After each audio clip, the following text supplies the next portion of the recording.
नमस्ते, मेरा नाम है डॉक्टर अभिजीत काले और मैं हूँ हड्डी रोग विशेषज्ञ। मैं एमएस ऑर्थोपेडिक्स हूँ और मैं स्पाइन और जॉइंट रिप्लेसमेंट सर्जरीज करता हूँ।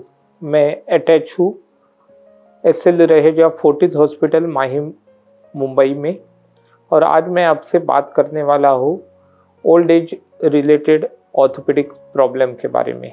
उम्र के हिसाब से मानव शरीर के अंदर कुछ हार्मोनल चेंजेस होते हैं जिसके कारण कई सारे बोन्स एंड जॉइंट्स के प्रॉब्लम्स भी होते हैं। इसमें से सबसे कॉमन प्रॉब्लम है ऑस्टियोपोरोसिस। ऑस्टियोपोरोसिस मतलब जो हड्डियों की घनता रहती है वो कम हो जाती है। Decrease in the bone mineral density below a T score of -2.5 is called osteoporosis. क्या मरीज को ऑस्टियोपोरोसिस है या नहीं है, ये कुछ जांच करने पे समझता है। मरीज एक तो डेक्सा स्कैन करा सकते हैं, नहीं तो बीएमडी स्कैन करा सकते हैं। जब ऑस्टियोपोरोसिस हो जाता है तो शरीर में कई सारे जोड़ों में दर्द चालू हो जाता है, जल्दी से थकावट आ जाती है और काम करने की रुचि दिन ब दिन कम होते जाती है। यदि ऑस्टियोपोरोसिस का डायग्नोसिस हो गया है तो उसके ट्रीटमेंट से सबसे पहले कैल्शियम की गोली चालू की जाती है, उसके बाद में विटामिन डी भी दिया जाता है और प्रोटीन सप्लीमेंट्स की भी ज़रूरत होती है। Depending upon the degree of severity of osteoporosis और भी कुछ दवाई इसमें ऐड की जा सकती है, जैसे कि आजकल इंजेक्शन टेरापेराटाइड आता है। ये इंजेक्शन लगाने से हड्डियों की घनता बढ़ जाती है। इसके अलावा लेडीज लोगों में हार्मोनल रिप्लेसमेंट थेरेपी का भी प्रयोग किया जाता है।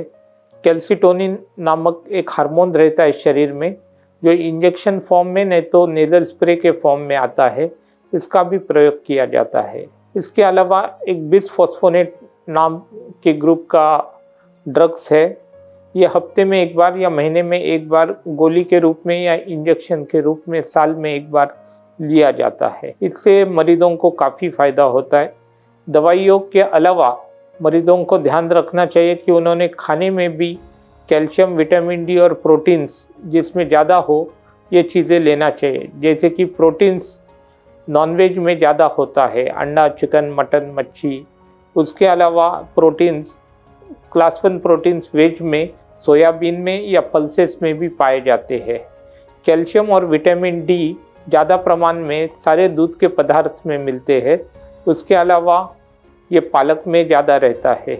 इसके अलावा ऑस्टियोपोरोसिस जब होता है तब मरीजों ने एक्सरसाइज के ऊपर विशेष ध्यान देना चाहिए।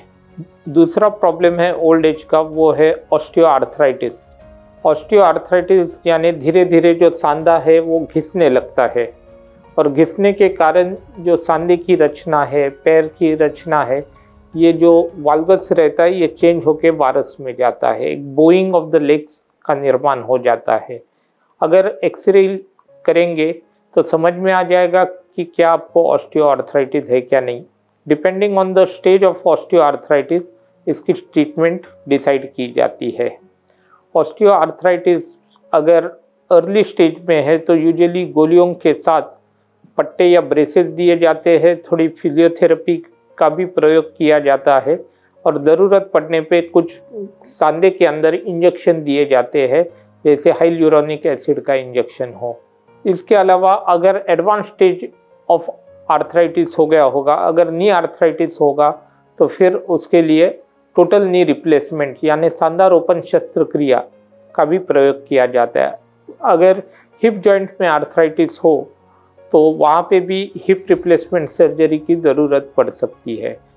तो आपने अभी सुना कि ऑस्टियोआर्थराइटिस और ऑस्टियोपोरोसिस ये ओल्ड एज में ऑर्थोपेडिक्स के सबसे कॉमन प्रॉब्लम पाए जाते हैं। धन्यवाद।